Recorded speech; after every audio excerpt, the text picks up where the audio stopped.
Good morning, students. Hope you all are fit and safe at your home. Dear students, today we will start the new chapter Madam Rides the Bus. The author of this chapter is Wali Kannan. Okay, and this story is written in Tamil. After that, it is translated by K.S. Sundaram in English. Okay, and the illustration means the picture and the photography is done by R.K. Lakshman. Okay, so we will start the story. This is about one 8-year-old girl. Okay, so let's start. There was a girl named Valimai who was called Vali for short. एक लड़की थी जिसका नाम था वलीमई. Okay, और उसको घर में क्या बुलाते थे? Valli. Okay, she was 8 years old and very curious about things. She was 8 years old. Okay, her favorite pastime was standing in front doorway of her house. Pastime means क्या होता है बेटा? Free time. ओके, जब भी उसका time free होता था तो वो क्या करती थी? अपना जो गेट है उसके बाहर खड़ी हो जाती थी.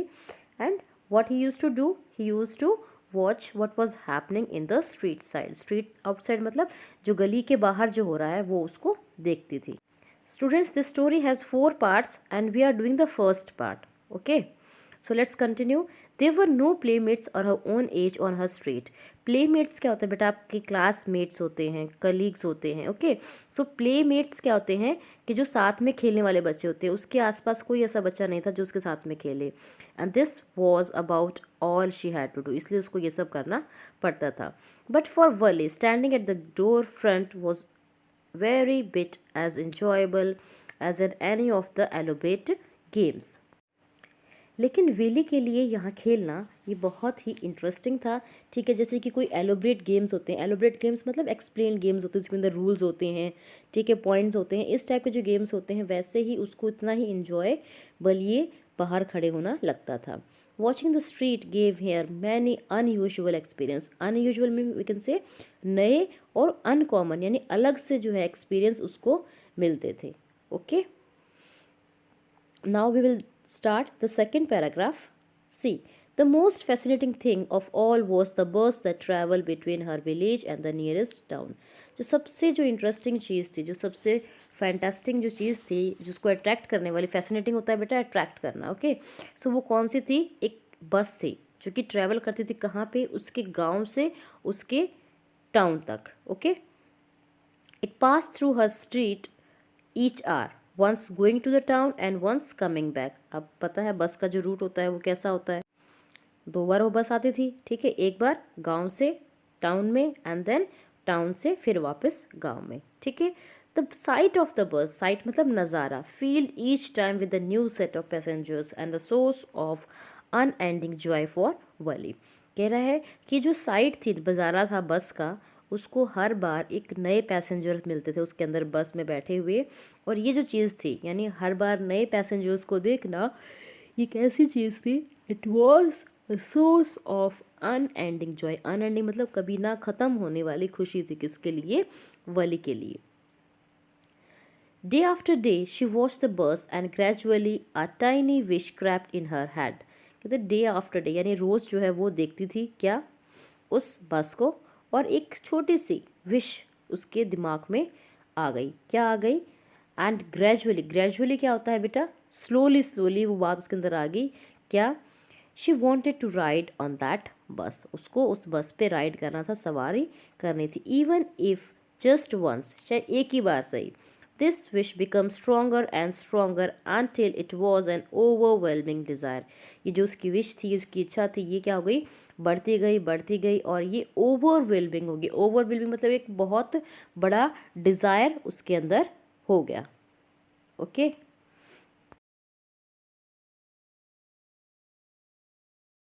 Wally will stare wistfully at the people who go or off the bus when it stopped at the street corner. देखिए जो वेली है वो क्या करती थी? स्टेयर. स्टेयर क्या होता है बेटा? घूरना होता है. ठीक है, विस्टफुली मतलब एक मतलब बिल्कुल अटेंटिव हो गई. ठीक है, उन लोगों को देखती थी जो कि बस में आते थे और जब बस जाती थी रुकते थे जब स्ट्रीट कॉर्नर में, मतलब जो लोग वो उस बस से उतरते थे.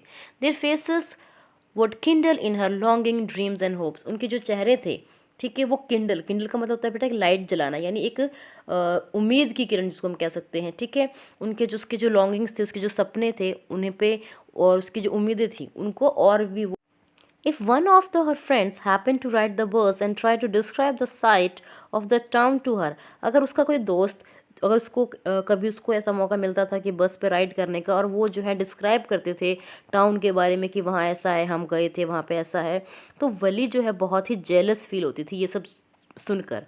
ठीक है, और वो इंग्लिश में बोलती थी प्राउड प्राउड। प्राउड प्राउड मतलब आप सोचेंगे ये कौन सी गाली है, कौन सा वर्ड है, ऐसा नहीं है। ये क्या था, neither she nor her friends really understand the meaning, ना ही उसको पता था इस वर्ड का मीनिंग, प्राउड प्राउड का मीनिंग, ना ही उसके फ्रेंड्स को पता था, but they often used this word as a strange expression of disapproval, यानी हम कह सकते हैं कि वो उसकी बात से खुश नहीं थी, सहमत नहीं थी, इसलिए वो उस वर्ड को यूज़ करती थी। Over many days and months, Wally listened carefully to the conversation between her neighbors and people who regularly use the bus. कहते हैं काफ़ी दिन तक, यानी बहुत सारे दिनों तक जो वली है, कई दिनों तक, महीनों तक जो है लोगों से सुनती रहती थी, जो उसके पड़ोसी होते थे, जो लोग जो लगातार जाते रहते थे बस में, उनकी कन्वर्सेशन, कन्वर्सेशन मतलब उनकी बातचीत। ओके, वो सुनती थी और उनसे कुछ डिस्क्रीट क्वेश्चंस, ठीक है, डिस्क्रीट होता है मतलब कोई ध्यान से सुनने वाले, कोई इंटरेस्टिंग क्वेश्चंस वो उनसे पूछती थी। इन कन्वर्सेशंस को सुन के उसको कुछ चीज़ों का आइडिया हो गया था, कुछ चीज़ें उसके दिमाग में आ गई थी, कुछ डिटेल मिल गई थी उसको उस बस जर्नी की। कौन कौन सी डिटेल थी? First is the town was 6 miles from her village, जो टाउन है वो उसके गांव से 6 माइल्स जो है दूर है। दूसरी बात, द फेयर वॉज 30 पैसा वन वे, वन वे मतलब एक बार आप गांव से शहर जा रहे हैं तो आपका 30 पैसा लगेगा, मतलब कि अगर आपको दोनों साइड से आप गांव से शहर जाएंगे, शहर से वापस गांव आएंगे तो इट कॉस्ट 60 पैसा, which is almost nothing at all. She heard one well dressed man से, यानी एक बहुत ही अच्छे कपड़े पहना हुआ आदमी था, वो कहता है ये तो कोई किराया नहीं, वो कोई बड़ी बात है नहीं मेरे लिए। ठीक है, लेकिन वली के लिए who scarcely saw that much money from month to next, यानी वली जैसे इंसान के लिए जिसको 1-2 महीने में जाके इतनी अमाउंट मिलती थी या दिखती थी, उसके लिए बहुत ही मुश्किल था। It seems a fortune, fortune मतलब बहुत बड़ी amount, fortune means large amount we can से।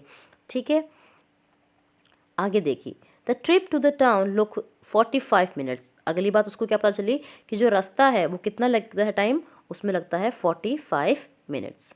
On reaching town, if she remained settled on his seat and paid another 30 पैसा, she could return on the home on the same bus। कहती है अगर वो अपनी जगह पे बैठी रहे, बस से ना उतरे, उसी बस से मतलब कि 45 + 45 मतलब कि वो 1.5 घंटे में अपने घर वापस आ सकती है। It means that she could take that 1 o'clock afternoon bus. 1 o'clock afternoon बस का मतलब क्या है कि 1 बजे वाली बस वो ले लेगी।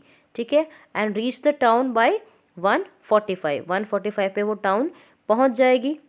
Okay, and we came back by about 2:45, और 2:45 तक अपने घर पे वो वापस आ सकती है। इट मीन्स अगर वो 1 o'clock वाली बस लेती है, आफ्टरनून बस लेती है, तो 1:45 पे वो कहाँ पहुंच जाएगी, टाउन पहुंच जाएगी, और अपने घर कब तक आ जाएगी, 2:45, मतलब मैक्सिमम टाइम वो अपने दिमाग में सोचती है, और सोचती है कि मैं इस टाइम तक अपने घर पे आ जाऊंगी। On and on went her thoughts as she calculated and recalculated, planned and replanned। ठीक है, उसके जो थॉट वो बार बार कैलकुलेट करती रही, बार बार उनको प्लानिंग करती रही, फिर से प्लानिंग करती, रीप्लान मतलब फिर से प्लान करना। ठीक है, तो इस तरह की जो है उसके दिमाग में बातें चलती रही, किसके लिए, because she want to ride the bus from village to the town. Okay students, here we have completed the first part of the story Madam Rides the Bus. Okay, watch the video carefully. Thank you and have a nice day.